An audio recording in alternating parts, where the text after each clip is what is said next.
community engagement, and I also have a geographic area in the Watts, Willowbrook, Athens part of our district that I engage with frequently. All right. Well, hey, you sound like an important guy to stay in contact with. So maybe you better post your contact information in the chat so we can keep that on file. And I'm sure you guys are already aware of what's going on with the Inglewood oil field spill, but I'm sure that's going to be a hot issue. Yes, we are aware of that issue. Yep. Oh, hello. I was muted. Hello. Hi, Zoe. How are you? Good. How's everyone doing? Good. Thanks for your patience. Absolutely. I think Tina is hopping on in just a moment. We know we're not your only priority for today, so we appreciate you guys taking the time. Not the only priority, but the top priority. All right. Sounds very politically correct. How's everyone's day going? Busy, but good. Good. Great. How's your day going? Oh, good. Lots of meetings, but all good. Can imagine. So yeah, I know Connie is not able to join, who was at the last meeting with you guys, but Tina will join, and I think Acela from. Yeah, Acela's waving. Oh, She's you're here. on. Hi, Acela. I didn't even see you. Like, hi. I just hopped on. Oh, how hi. are you? How are you, Acela? I'm good. Pleasure to meet you, John and Tony. Likewise.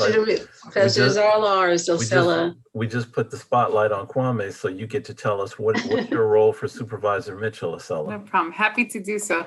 I am her senior deputy on homelessness and housing. And I come to the team having been at a community-based organization on the East Side for 16 years, doing a range of work in the community, from community organizing on economic development, workforce, working with small business, doing housing from the whole spectrum, from tenant rights and protections all the way up to home ownership, and doing affordable housing development. Was also very involved in during the foreclosure crisis, doing foreclosure prevention. My previous organization also worked on community wealth building activities with residents, and we supported folks in keeping their homes or getting to a better place in regards to their homes during the foreclosure crisis. That sounds like quite a resume, young lady. Well, and what's not on my resume is that I'm a mom to an 11-year-old that you may see pop in the background, and one of her paintings back there. That's the most important part of the resume. You should have started with that. Yeah. That's great. Well, thanks for sharing that. We appreciate that. And Zoe, I see it looks like Tina is on, and a few other neighbors. So, we can go ahead. Hi. If you guys want to go ahead and just kind of start, I think everybody knows we're here, and we appreciate you guys taking the time, both from Supervisor Mitchell's office and Department of Regional Planning, just to dig a little deeper into the county housing element, so that folks understand, and hopefully you guys get a chance to get a sense from us of what our concerns, issues, and priorities are, and we can build some of that collaborative work and effort that's really so essential for this stuff to really work, because a good plan is only as good as its execution. So we want to make sure that we're planning to succeed and everybody's on board. So I don't know if I can do any more intro than that. So Zoe or Tina, you guys or someone else want to take the lead, and we'll start.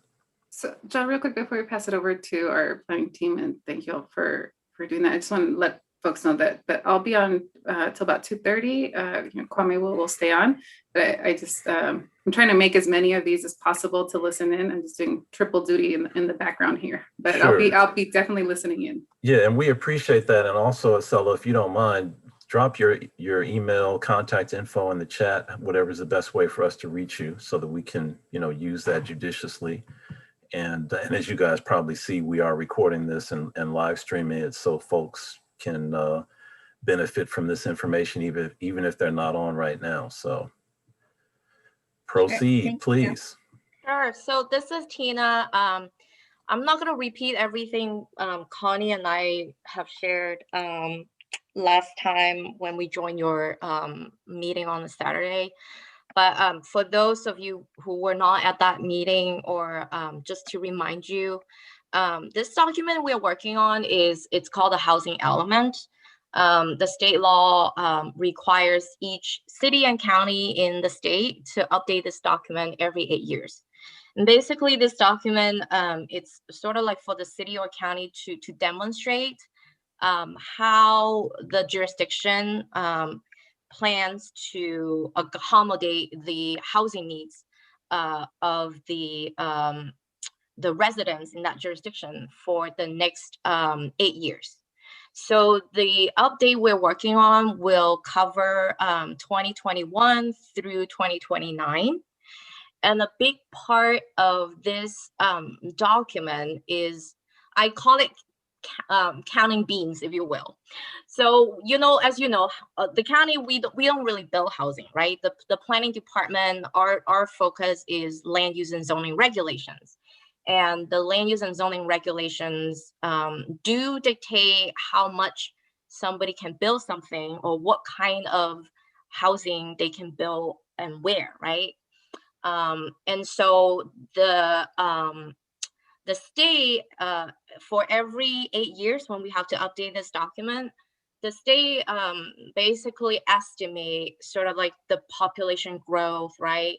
And sort of estimate like, okay, in the next 8 years, this city or this county, you have to show us whether you have enough land to allow this X number of units to be built in your jurisdiction under your zoning and land use regulations.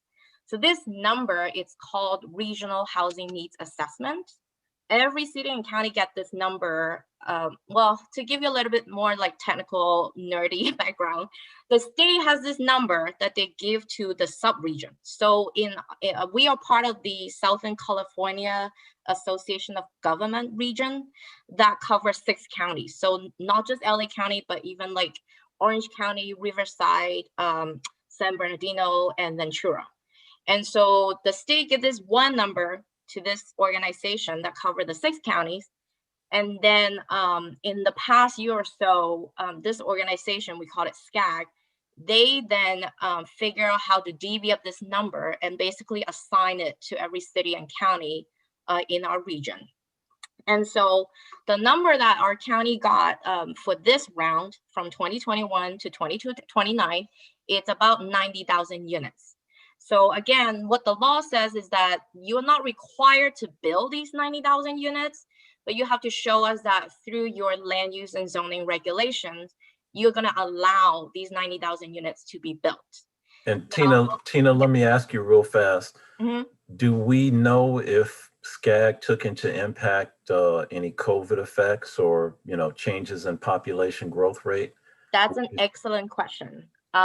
No, in fact, the state, one of the questions that we got from a lot of community groups when we talk to different groups is why the number is so high compared to our current number. So just so you have an idea of how big this number is, currently we are still in what we call the 5th cycle, which covered 2014 to 2021. And the number we have now is less than 30,000. It's like 27 something, 27, 28,000. So from that number, now the new number we got for this upcoming 8 years is a little over 90,000. And so what I can tell you is that, again, the SCAG, when they divvy up the number, they are really divvying up the number from the state, right? And I can tell you that the state did all this math before COVID, before the pandemic. And a lot of the market data, they rely on it when, the market was hot. I don't know if it's not hot anymore, but, it was before the pandemic and all the changes that happened in the past year. So unfortunately, it is what it is. I can also tell you that some of the cities or jurisdictions in the SCAG region, they actually did try to appeal to SCAG. But, for our sub-region, the 6th county, there's this number. So for one city or county to have a lower number, that means that number will go to somebody else in that region, right? And I can tell you that if I remember correctly, there were like 50 jurisdiction try to appeal, and like maybe only one got the appeal approved. So a lot of cities and counties actually try to fight, right, against the number that was assigned to them, because again, the number, people question about, hey, the pandemic kind of changed a lot of things, is this really realistic? Unfortunately, all these talks and hearings and whatnot, at the end of the day, they did adopt this 90,000 number for us, as well as for other cities and counties. I believe, again, I think out of the people, 50 or more of them, they only approved one appeal, I think. But anyway, my point is, to answer your question, yeah, unfortunately they didn't do that, and also because the due date to finish this document, it's also in the law. So it's also not something that, say the Housing and Community Development Department of the state, is not something that they can just change and be like, okay, now that we have, the COVID situation, let's start all over with the number, or let's, give you sort of like an extended deadline. Even their hands were tied. A lot of jurisdictions asked them, like, can you revisit? Can you extend the deadline? Because a lot of things change. And the answer is no, because it's in the law, and they are not the people who write the legislature, so they also cannot change any of these requirements. Oh, so what you were just highlighting, John, is Imperial County, I think. Yeah, sorry about that. I was not paying close. I was going to tell Tina, I got the document up so people could see it, and I didn't scroll down far enough. There we go. There you go. Yeah. Yeah. So the thing about this 90,000 number is that the number is actually, as you can see here, it's further broken down by income levels. Again, what it means is that you have to show you have the zoning and land use regulations to allow them to be built. It doesn't really necessarily mean that, oh, if a project is being built on this lot, it must be like 100% for low-income family. It doesn't even mean that. In this law, I think one sort of foundation of the legal requirement is the state assumed that if you're going to allow 30 units per acre density on this lot, then we'll assume that this lot is adequate to accommodate a development of an affordable housing project for lower income family. So again, the law doesn't say, oh, if this lot is part of your, rezoning program or your adequate sites inventory, then what it means is, all the units on this lot will have to be for affordable housing. That's not even the legal requirement. They're just sort of making the assumption that, if a piece of land, you allow 30 units per acre density, then we'll let you count it and say this piece of land is suitable for an affordable housing project. That brings up a couple more quick points, Tina. I hope you don't mind if we barge in and ask you questions as you're talking. Sure. No problem. But this kind of set the tone of like the whole legal perimeter. I hope that's helpful background for you guys. Definitely. Two quick questions, since we're looking at, the breakdown in terms of, market rate, moderate, low, and very low income. What are you guys' thoughts from a planning perspective about trying to dial in and identify opportunities to create mixed income developments and space for that? Point. Because so often, and you guys know how it works, we in the homeowners community have kind of a knee-jerk reaction like, oh, we don't want, that affordable or low-income housing in our community, not realizing that, hey, it's better than having, the low-income homeless people, walking around and taking up space on your sidewalk. And if done properly, you can't tell if something is low-income housing. And even better is when you can have, working professionals, families, mixed in with low-income folks. So that's one. And then the other piece is, while I've got the floor real fast, how do you guys square, what are your thoughts about, obviously there's some kind of bottom line number to how many low-income units can be produced, because there's only so many tax credits and so much low-income or tax-exempt bond allocation available. So, how do we get over that hump? That's So regarding your very first point, actually, I agree with you, and that is also our policy direction. We do want to encourage mixed income neighborhoods. And in fact, there are already existing land use and zoning regulations that are doing that. I don't know if you're aware of the Inclusionary Housing Ordinance. So the Board of Supervisors actually just adopted this ordinance a few months ago. It went into effect in December. Inclusionary housing ordinance, what it means is that, you know, if a private developer comes in and they want to, you know, build a housing project, say an apartment or condo development, the code now requires them to, you know, out of the X number of units that they're proposing, they have to set aside a certain percentage of units for lower income families.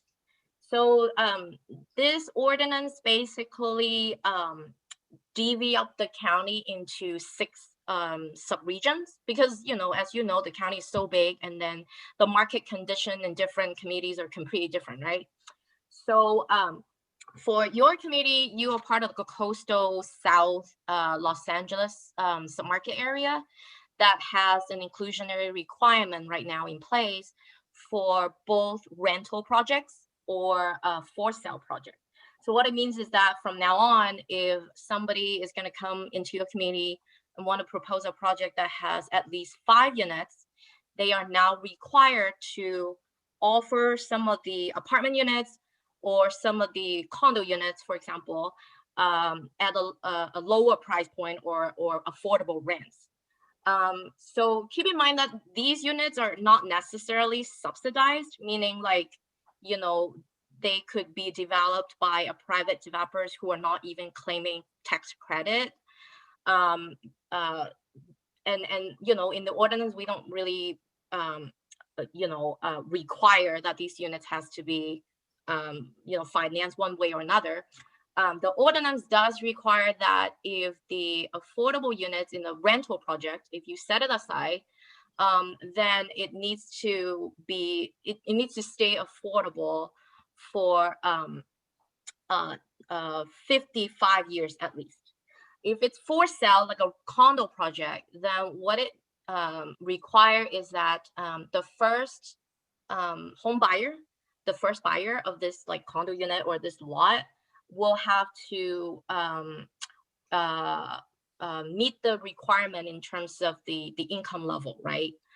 And then when this first home buyer, once they want to sell it, they have to do equity sharing with the county. So then the money that the county got out of equity sharing can then be used for other affordable housing programs in the county. So the inclusionary housing ordinance, the reason why I want to highlight it is because I do think that one, it is already in the county code, but it is a very important mechanism to encourage mixed income development. And like I said, a lot of these units are not even really built by a nonprofit, right? It could totally be a for-profit private developers that now they're just required to do that. And then, you know, in the housing element, the other thing I want to just highlight really quickly is, I know last time when we joined your meeting, we spent a lot of time talking about the rezoning program.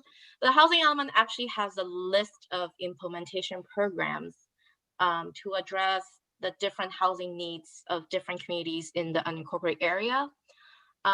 Some of these programs have to do with rental assistance or, you know, financing affordable housing developments. Other programs have more to do with the land use and zoning regulations, where we have definitely, there are other methodology, right, or mechanism, if you will, to figure out how to encourage mixed income developments. So that's sort of my really quick answer to your question about the mixed income development. If you don't have anything else on that, I can move on to your second comment. Thanks, that's great. Okay, your second comment is kind of related to what I was saying. And this is actually very interesting. We did a study maybe a couple, 2-3 years ago. We just looked at sort of the type of projects that do produce affordable housing units that we approve in our department. We found that actually half of those units or half of those projects that produce affordable housing units were actually created by private developers who may not even get any subsidies from the county or, at all. And part of it, I guess, is sort of going back to what I was describing. At the time, we didn't have inclusionary housing ordinance, but there's this another ordinance, which is also related to a state law. It's called density bonus. I'm not too sure if you're familiar with density bonus law, but in the state, we're generally familiar, but you can give us a brief overview. Right. So in the state law, they also allow developers to basically, okay, if you're going to propose this project, again, at least 5 units or more, then you can offer some of the units to stay affordable, right? Kind of through the mechanism that I was telling you, rental, you got to stay affordable for 55 years through a covenant. If it's for sale, then you got to sell it, like the first time home buyer has to meet that sort of income like requirement. And so in exchange, then the developers can request a bonus, if you will, so that they can build more units than what the zoning or the general plan allow. So this has been in the state law for a few decades now, actually. However, in the past few years, the state really beefed up that state law to, again, encourage the private developers really be part of this like production of income restricted affordable housing units. And so the state law is actually pretty detailed about, what a local jurisdiction can or cannot do, right? So for example, in order to achieve that bonus, the state law also say, in certain cases, even the parking requirement can be reduced if the affordable or if the developer is proposing a certain amount of units for affordable housing. So going back to your question, when we had to update our ordinance to match the density bonus law a few years ago, when the state beefed up their law, we sort of looked into the projects and the entitlements that we approved, and then again we found out that half of the projects were actually built by private developers instead of, because we all thought, oh, it must be the nonprofit, right, affordable housing developers producing these units. But these days we see more and more private developers actually doing that. And I think down the road, because of the inclusionary housing ordinance that I mentioned earlier, I think we'll see more and more mixed income developments because they're now required to do that, really. And also, the board also is really supportive in terms of the inclusionary requirement. That unfortunately some of the subregion, not your area, but some other subregions at this point, we couldn't implement an inclusionary requirement.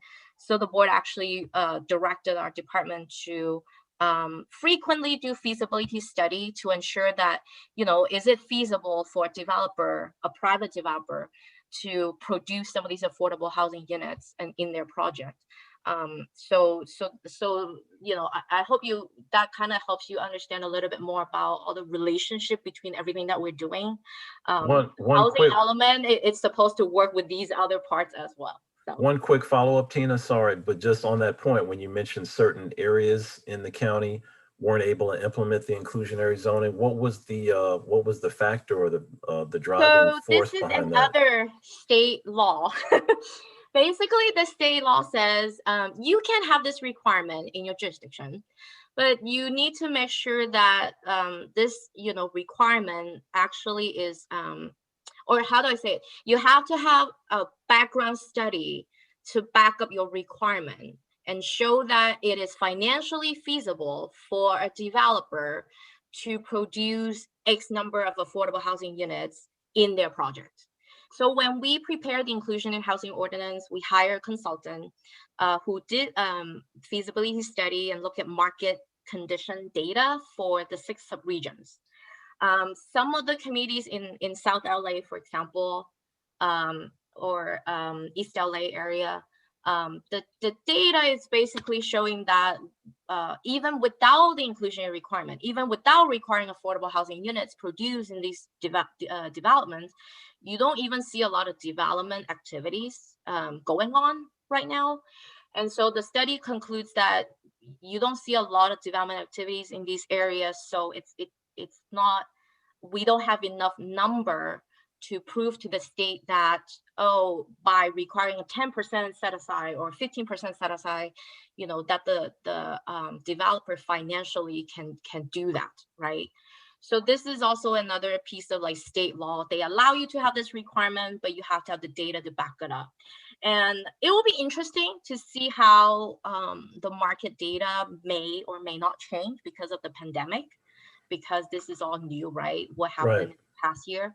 But this is the reason why we don't have inclusionary requirement everywhere now in the unincorporated county. It's because in some communities, the conclusion of that report is you don't even have a lot of market rate projects going on. So they're already pretty much built out, I guess. Exactly. Looks like Acela had her hand up, and I know she's got to go. So let's give her the floor real fast. Go ahead, Acela.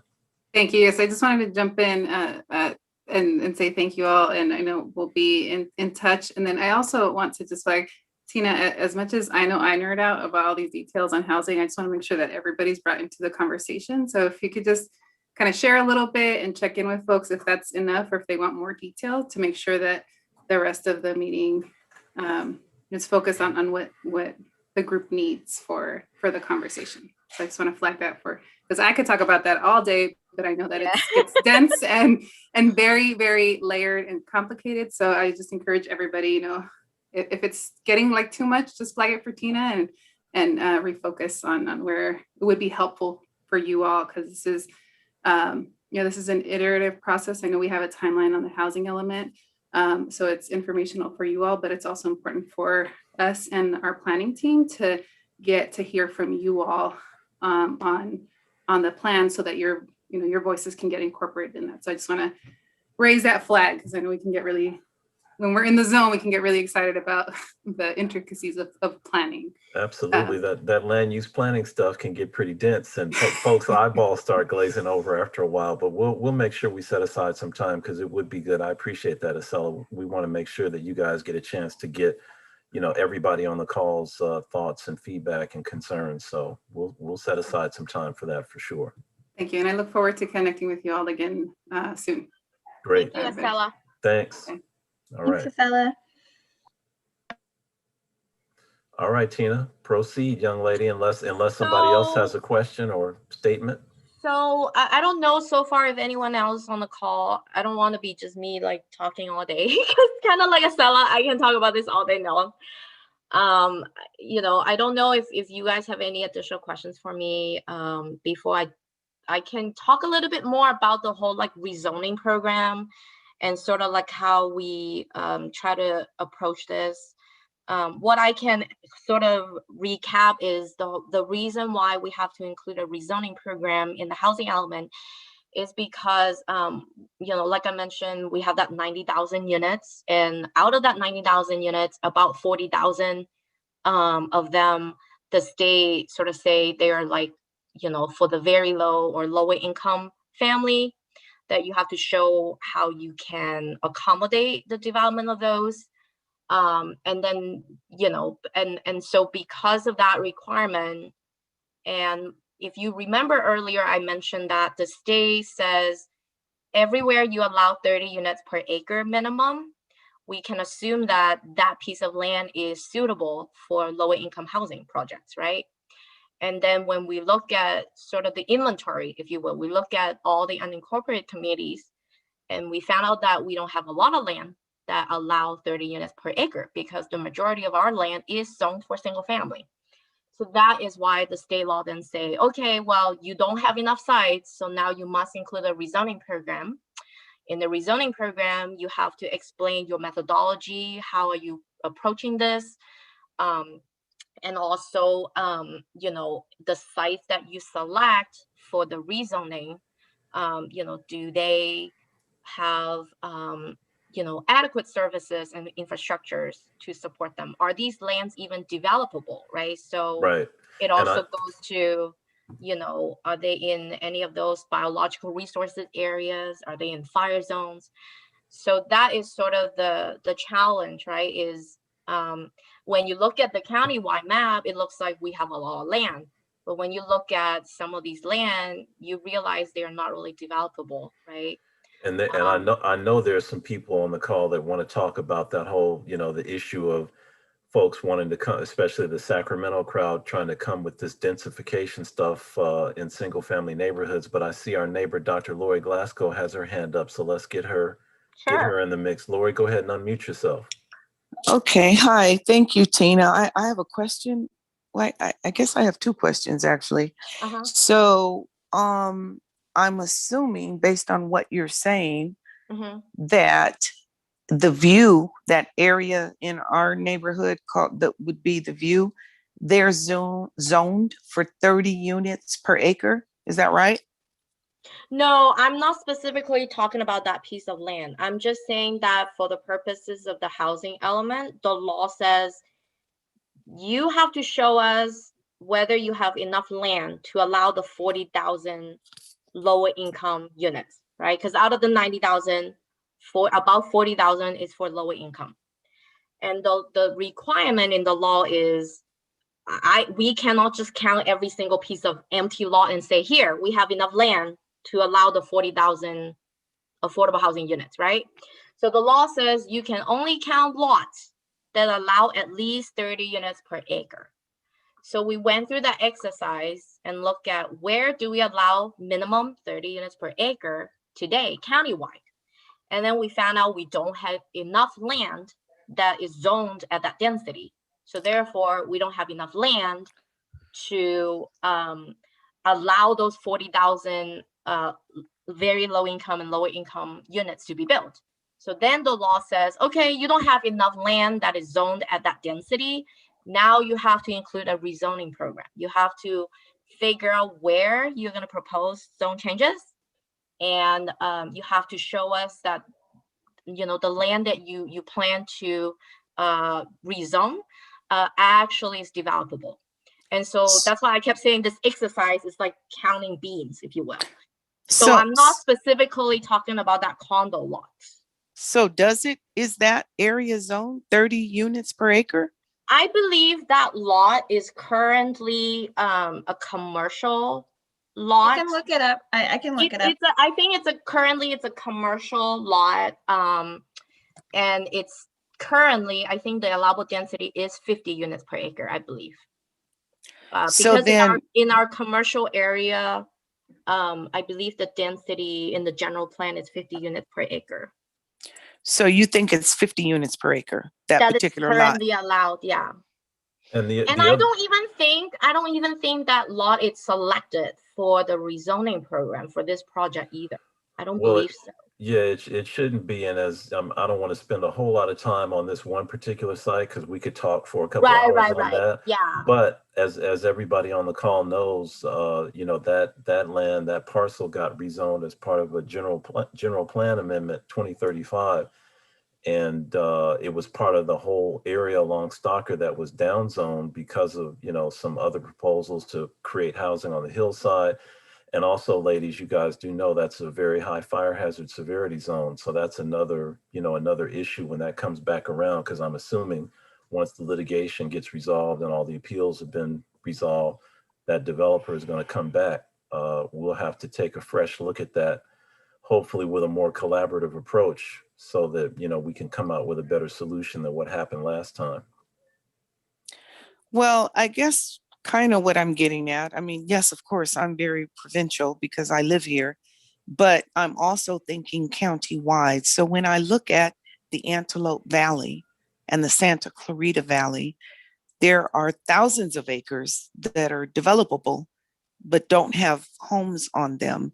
I'm just wondering how regional planning looks at that. I'm assuming you're looking at that 90,000 units including all of the county unincorporated, which has urban areas like us, and it also has undeveloped areas like the Antelope Valley So I guess my question is, why wouldn't we look at the vast majority of those 90,000 units being placed in areas like the Antelope Valley, the Santa Clarita Valley, that are currently not developed, rather than compounding and destroying existing developed areas like ours?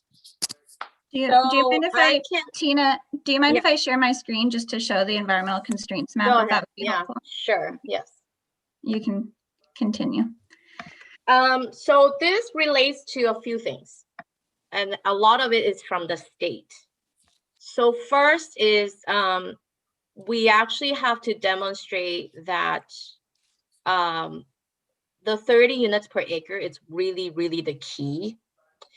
So, and the other thing is they also say that if you are going to rezone, you have to demonstrate that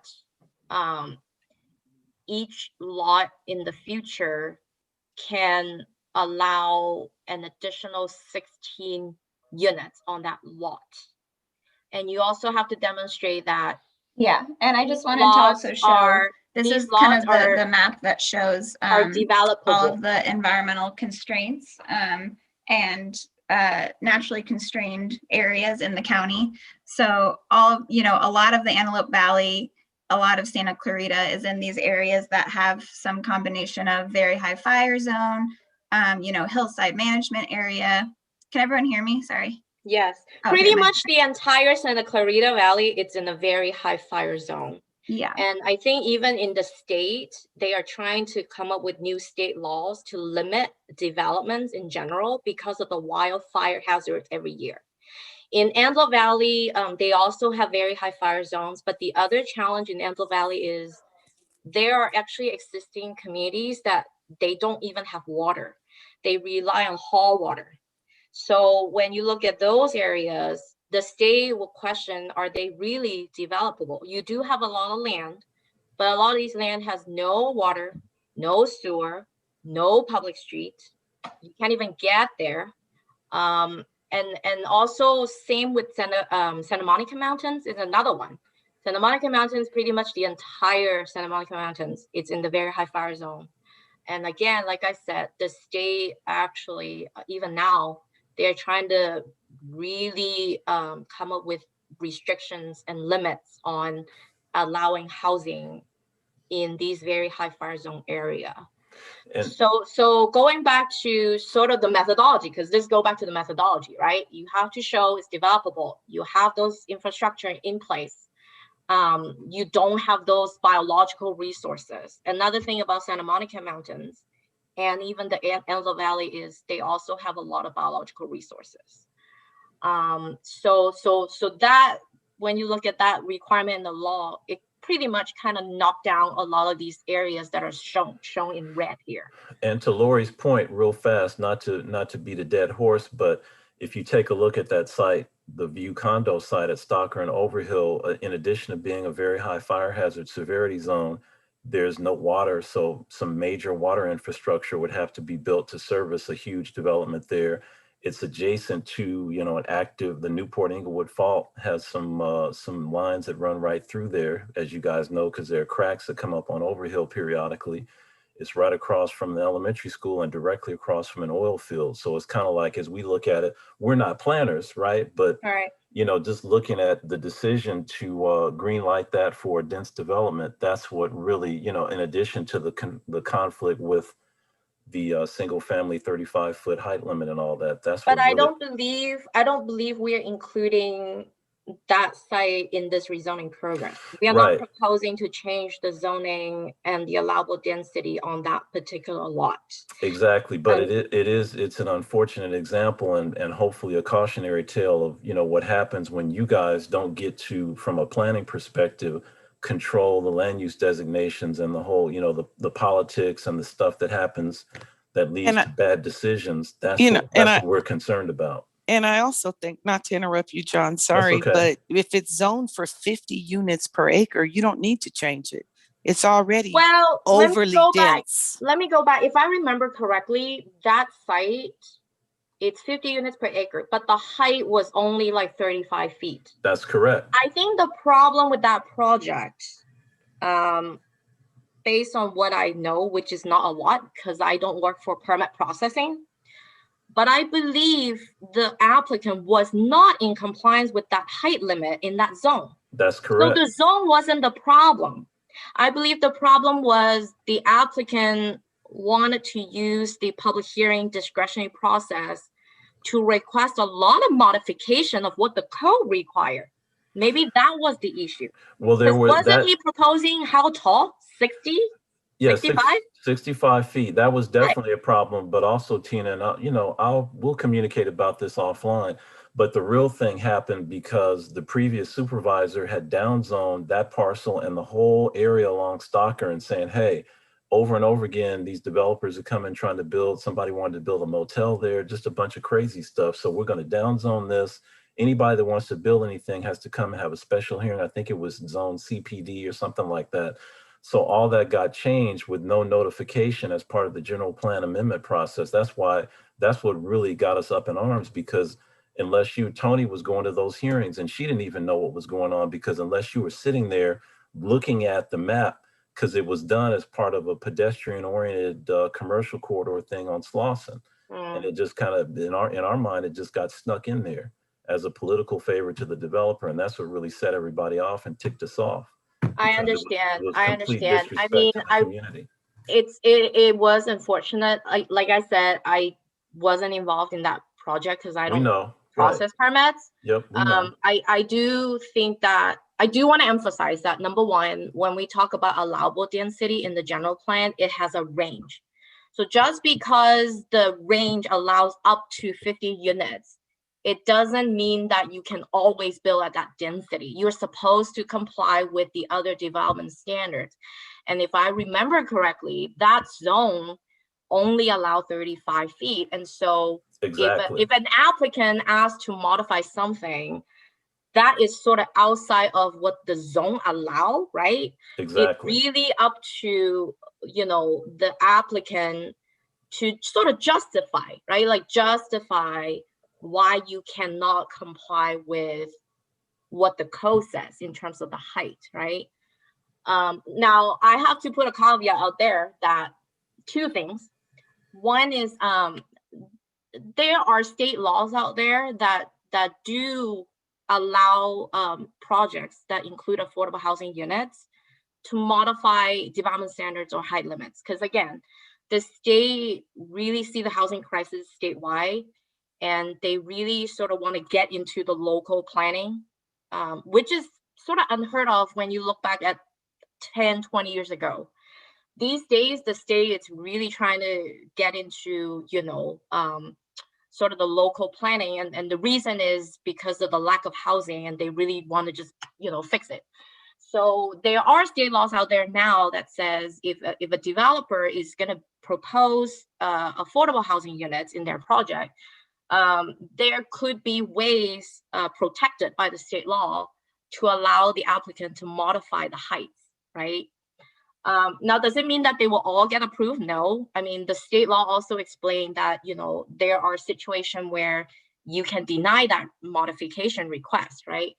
Now, my understanding is that condo project, they didn't really propose affordable housing units. And again, I don't want to get too into the detail of that condo project because it's not really the topic of today's meeting.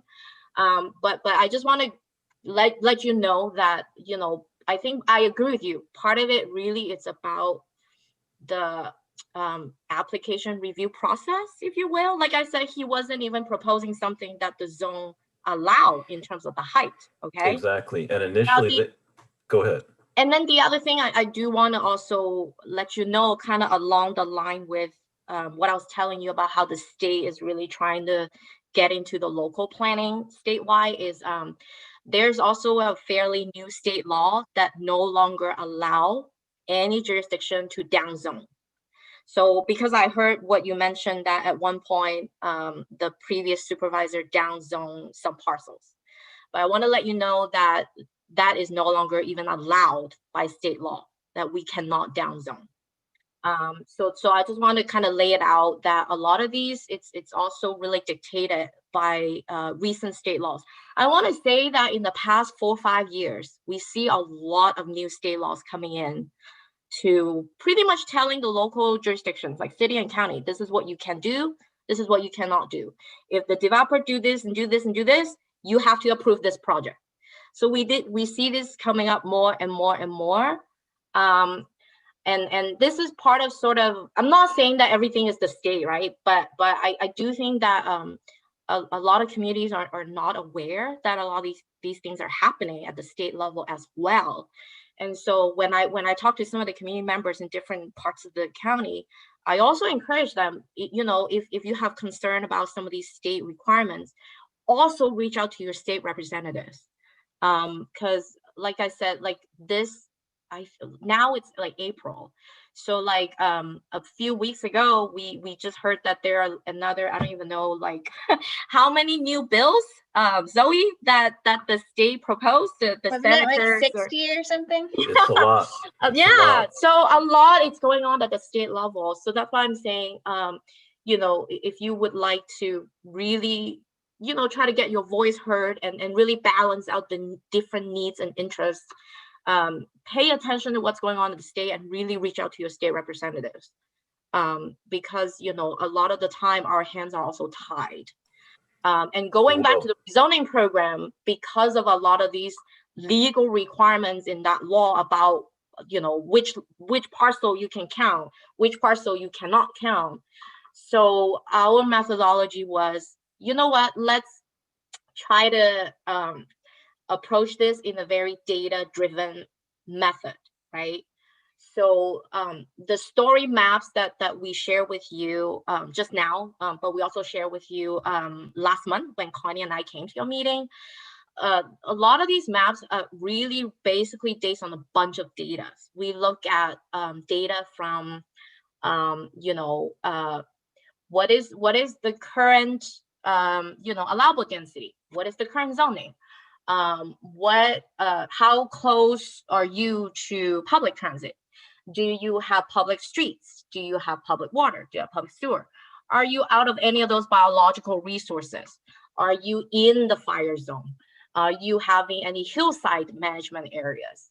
And then also things like, you know, are you seeing other, you know, building activities going on in the past 3 years? Because again, the state requirement, this is what I would say. It's a bean counting exercise, but they also want the jurisdiction to almost like they think we have a crystal ball, right? Like based on a bunch of data, we need to sort of build the argument and say, you know, based on what had happened in the past few years in terms of building activities in this region or this community, you know, we think that it's likely that this land, you know, can be developed into more housing. So that is really the legal requirement is you look at all these data and this law already kind of tell you what you can count and what you cannot count. And then at the end, you have to convince the state, right, that, you know, these sites make sense because of these reasons.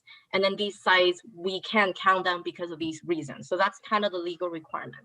Tina, now, I do want to say, I do want to highlight a few things. Okay. One is that I acknowledge that this is a countywide effort and it's a lot of, again, data driven, right? So not saying that this approach is perfect. I definitely see room for like refinements or improvements.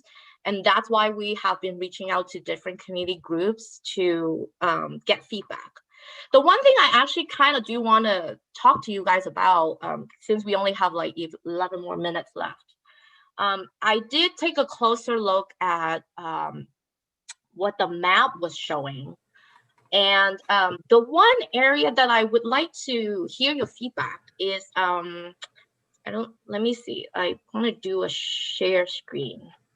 Let me go back to. You should have that capacity. You're going to put the map of our area up? Yeah.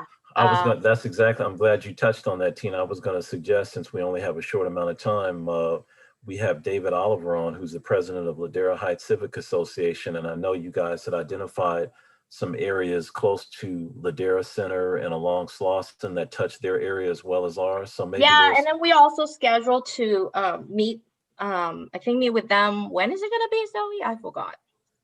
Let me check. Schedule. But anyway, the one area, can you, oh, sorry. I thought Oh I yeah, said, we're meeting with Ladera Heights Civic Association on the 22nd. 22nd, right? okay. Yep. The one thing the one area I should say, I kind of want to bring it up to your attention is 54th Street. 54th Street. Mm-hmm. When I look at, when I compare 54th Street to like Slauson, for example, I look at like, you know, how wide the street is and sort of like Google Street View, how it looks right now, and also what's there.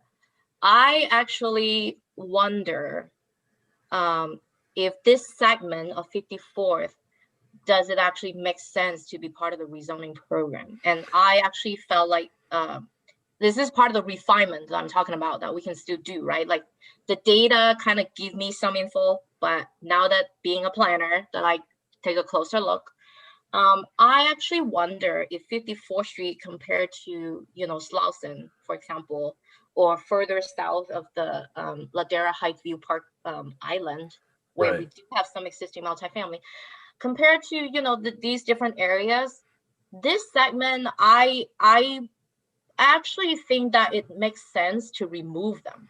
I want to see how you feel about it. Yeah, and I would encourage, I know Aaron and Anita, and there may be a couple other people that live very close to 54th Street. You guys can share your thoughts. That yellow highlighted corridor there, I believe Tina and Zoe are thinking about designating that for mixed use, land use, and right. And the reason, again, the reason why is when I try to, you know, look at the, you know, how wide the street is, you know, and also sort of like what's there right now. I think this area, you said there's like you said there's a historic looking church. It has there, like right? churches and also schools. Yeah. Now, I'm not saying that we are not, you know, like filter out all the school site or churches, but I'm just saying when I generally look at this area compared to other commercial corridors, because I don't know if you remember last time when I show you where we're proposing rezoning, most of the changes are happening in the commercial areas. Sure. And that again, go back to the state law, because the state want you to allow additional 16 units on the lot. So what it means is even if I rezone the single family area, I can't achieve that. You can't fit another 16 unit, you know, on your lot, right? Right. And so these really parcels right now are zoned commercial, correct? Commercial, yes. Yeah, because I know there's a combination of small offices and their churches, low, and so like forth. Neighborhood retail. I remember. I would say, and again, we have some people that are right there. You know, if you try to if somebody were to demolish a structure or build something that was mixed use with commercial and housing above, I know right now, you know, the increased parking load would be a challenge, especially on some of those side streets like, you know, Mullen, Rimpaw, Dean, etc.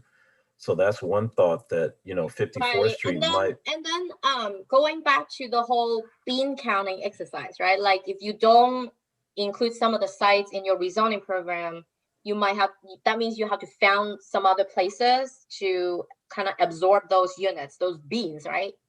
So I was looking at the different clusters in your community. And I'm actually also, another sort of question I have for the group is, I'm curious about what you guys think about sort of the southern portion where you have Ladera Shopping Center right now. This shopping center has a huge parking lot right now. Yep. Very underutilized too. So my thought, again, putting on my planner's head, my thought is perhaps the higher density sort of mixed use development, it's more suitable on this part of the town rather than along 54th. That's my thinking. I do want to see how you guys feel about it. And you know what? I think I just misspoke. You're talking about the area that's north of Sentinel, and I'm thinking about the center that's on the where the old Vons used to be, David, where the homeless issue on the south side of Sentinel. That's in the city. That's in the city, right? That's in the city. The city, by the way, just so you know, the city number we have 90,000, they have over 400,000. Just so you know, I don't even know how they're gonna deal with it. But yeah, I don't think that is in the county unincorporated.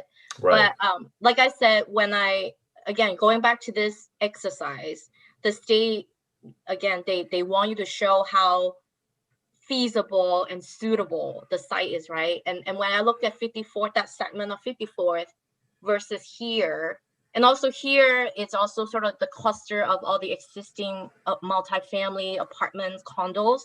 Yep. This site also is fronting, major highway. We call it major highway. They are wider, right?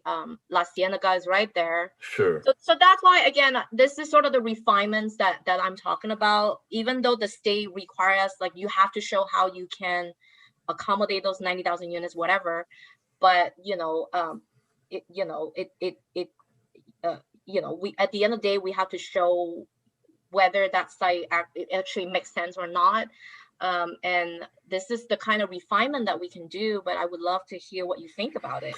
I mean, off the top of my head, I'm sure others have some thoughts, but shopping centers and retail commercial space in general is undergoing tremendous change, obviously, yes, with the pandemic. Yes. So that was another thing I was thinking. At some point, whoever owns that shopping center is probably going to do some kind of value analysis and figure out, hey, maybe I do need to mix in some housing and reconfigure the way this is laid out. So that might make sense. I would encourage you guys to really focus on Slauson in general, because that whole corridor from, let's just say, from Angeles Vista going all the way to, basically until you get to Fairfax almost, really needs some investment, redevelopment, economic development, and so forth. So to me, when you talk about, any area, and of course, it's also heavily trafficked. So the traffic, the congestion there is ridiculous. So it's the same old problem with LA. How do you build and add more cars to an area that's already congested? Yeah, I hear you. So, and that's why I was saying the rezoning program, really, you cannot look at it independently from everything else. When you talk about more housing, more people, you have to talk about their needs, right? Yep. You do have more people, more cars. Is there any way that maybe we can help not having as many cars? And you need to talk about the public transit. Is there other options for people? Then you also talk about other things like parks, So yeah, I agree with you that the rezoning program in and of itself, it's not going to address those things. This only work with other pieces in the housing element, as well as other future programs we that need to the bring county will work on. We need to bring the old red cars back. That'll fix the transit problem. Right. Like, oh my goodness. Yeah, I mean, I live far from downtown. I could not stand driving to downtown to work. I mean, before the pandemic, I would get car sick myself when I was the one who was driving. That's how bad it is. Yep. But anyway, so anybody else have any comments? Yeah, let me know. You don't have to tell me now. You have, if you don't already have my email address, David's got his hand up. Go ahead, David. Yeah, I don't know if it's a question or a comment, but when I was looking at an area which I'm more familiar with, the Spring Park Fairview corridor there, is part of this process, because it seems like you could change the zoning there to a more dense zoning. It's already got multi-unit condo buildings. Where is it? Can you tell me? Further, I'm sorry. Keep going further west.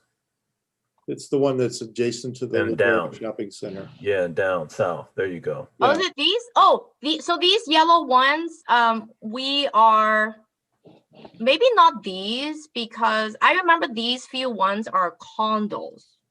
So I remember, so this is the thing, going back to the whole like state law kind of want you to have a crystal ball, right? I think in general, it is harder to make the argument that a lot that is condo, it's likely to be redeveloped into more housing in the next 8 years, because if it's a condo project that you have like 30 owners there, who is going to knock down 30 condo units that are owned by 30 individuals, right?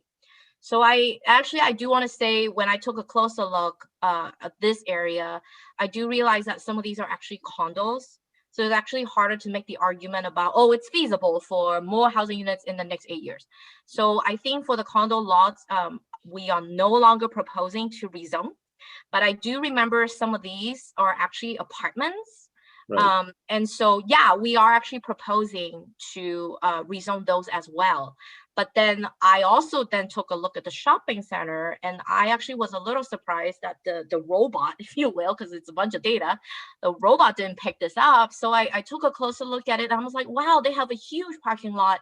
And kind of going back to your point, John, that when you just look at the trend in terms of commercial spaces, especially with the pandemic, everybody is buying things online, right? So it kind of also makes me wonder, just in the longer term, some of these commercial areas, maybe, it makes more sense to reuse those sites or those buildings for either mixed use or housing, right? And that is why I want to know how you guys feel about it. And this shopping center is in fact right next to sort of like this cluster of apartment buildings, multifamily now.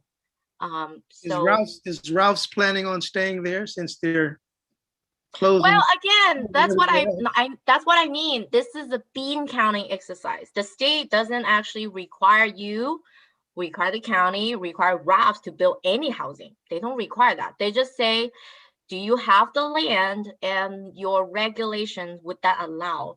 So obviously another piece is the whole market trend, right? Like I have no idea because I'm a planner. I'm not like a financial person, if you will. But so just because you're right. So this goes back to, hey, if you change the zoning, does it actually mean that this will become something else in the next 8 years? Maybe, or maybe not. So who is looking at this in its totality? In terms of what? You keep referring to this need to integrate all these different parts, and each part is looking at a different aspect of the issue. So the housing element, this whole document, the rezoning program is one part of it. Right. So there are other parts in the housing element that deals with the other things that I talked about, right? Mm-hmm. Some programs, there are other programs in the housing element that talks about money, finances, right? There are other parts of the housing element programs that deals more with other land use mechanism to encourage something like the mixed income developments that John was asking earlier. So these are these different parts of the housing element are supposed to work together. But so far, the main thing I have been showing different community groups is this rezoning program. And the reason why I'm doing it is because, everybody kind of know what rezoning means because everybody kind of understand what zoning is, right? Right. And then the other thing, I don't know if I remind or mention, the law does not allow require us to make the changes now. This is just an inventory. They actually allow us to make the changes in 3 years. So that means 2024. So another thing, the reason why it's worth bringing that up is because, what it means is the state law does allow us to make refinements as needed along the way when we actually make the changes in the next 3 years. So again, unfortunately, we are so big and our numbers so big. So a lot of the things that you see here rely on a lot of data. But I think the refinement part really relies on things like feedback from community members, which is exactly why we are talking. And which is exactly why I want to bring up my observation, which is I look at 54th Street and I look at this part of the town and I'm like, maybe this corner makes more sense than 54th. And this is the kind of refinement we can continue having in the next 3 years. Right, but you're saying there's different parts that are supposed to work together. I was just curious as what's the mechanism or person? Oh yeah, so that makes sure that happens. The state monitor us. So every year, April 1st, every city and county in the state has to submit like a progress report. We have to report to the state that, hey, this is what we said we'll do in the housing element. And in the past year, this is what we have done. And I also want to emphasize that the state in the past few years are adding a lot more teeth in the law. to enforce and monitor and make sure that city and county are being accountable, right? Like we make the promise, or we say we'll look into this, we say we'll have this new funding or whatever, but if you don't follow through, then what's the point, right? So the state actually requires that report to be submitted every April 1st. And the other thing I want to bring up is the Attorney General is also proactively going after cities or counties who are not sort of following through their plans or not in compliance with the law. I don't know if you read it in the news a couple of years ago, the Attorney General actually sued the city of Huntington Beach in Orange County because of the housing element law. We heard about that. Yeah, so again, the state is definitely making sure that these aren't just, you know, paper tigers, right? That you actually have teeth and hold the cities and counties accountable. Well, we want to go on record, Tina, and make sure that you and Zoe and the supervisor's office know that we strongly recommend that you guys take the 54th Street corridor out of any plan to rezone, since that's kind of a nice little low density, low density walkable area. Let's keep it that way and move anything else toward the, the more dense commercial corridors and toward Ladera Center, et cetera. That makes a lot more sense. I'm glad you feel the same. That's very nice to hear. Great minds think alike. Yeah. Yeah, we'll definitely make note of that, and that's we'll make note of that, and we'll make the change. So just so I know, we are running a little late, but I do want to let you know sort of the timeline here. So we think that by early May, maybe the first week of May, we will release the entire draft housing element. So not only you will see sort of the latest changes in this like rezoning program. So I'll make sure that we'll take out the sites along 54th, and then we'll include this site, this shopping center there. So not only we'll do that, but basically the entire housing element, including all the other programs, we want to release the draft for public review probably the first week of May, as well as the environmental document also early May. And then we anticipate to have a regional planning commission hearing in August. I believe at this point we are looking at August 11th. And we then think that we'll have the board hearing in September, and the board adoption by the end of the year. And the reason why the timeline is so tight is because of state law again.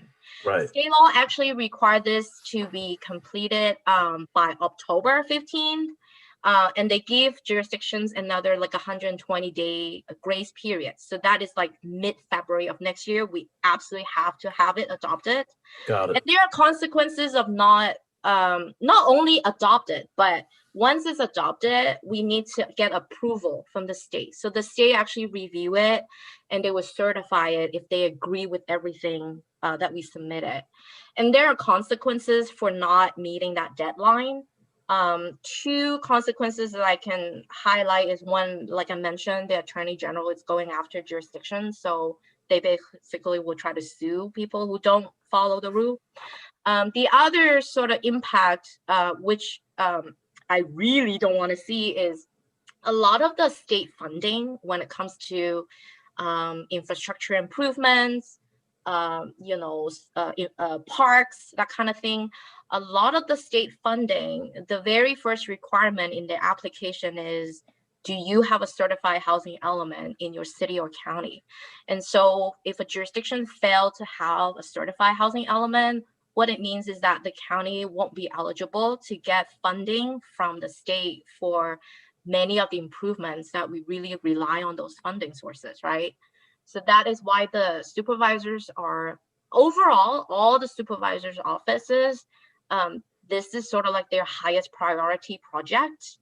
And that is why today Acela joined us as well, because, it does have these consequences, but also just in general, we are in a housing and homelessness crisis, and the pandemic isn't helping, right?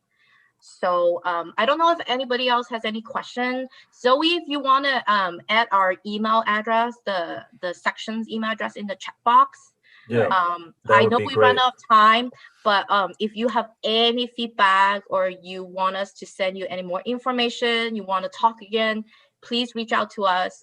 We will be more than happy to talk to you. Definitely. No, I'm sure we'll want to reconnect with you ladies again. And also, if you don't mind, when that draft housing element comes out, if you could ping the folks that were on that email for the invite, that would be great. So Zoe, we actually have an email list. So periodically when we have updates, we notify everyone. So Zoe, if you can check the email that John sent us, the Zoom link for this meeting. If you want to, can you check and make sure everybody is on our email list, so that when the draft housing element and the environmental document is out in early May, you will receive an email notification from us. Great.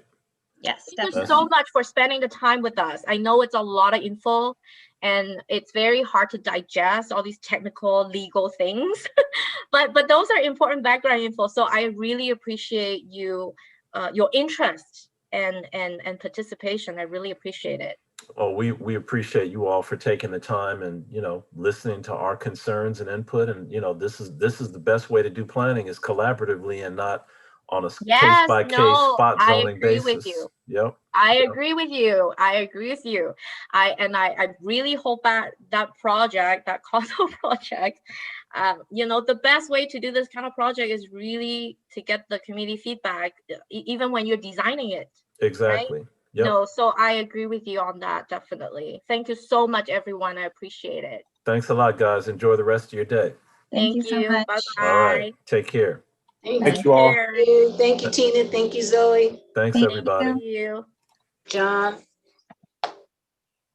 To be continued, huh? Yep. Bye. Take care, Tina. Thanks. Very informative.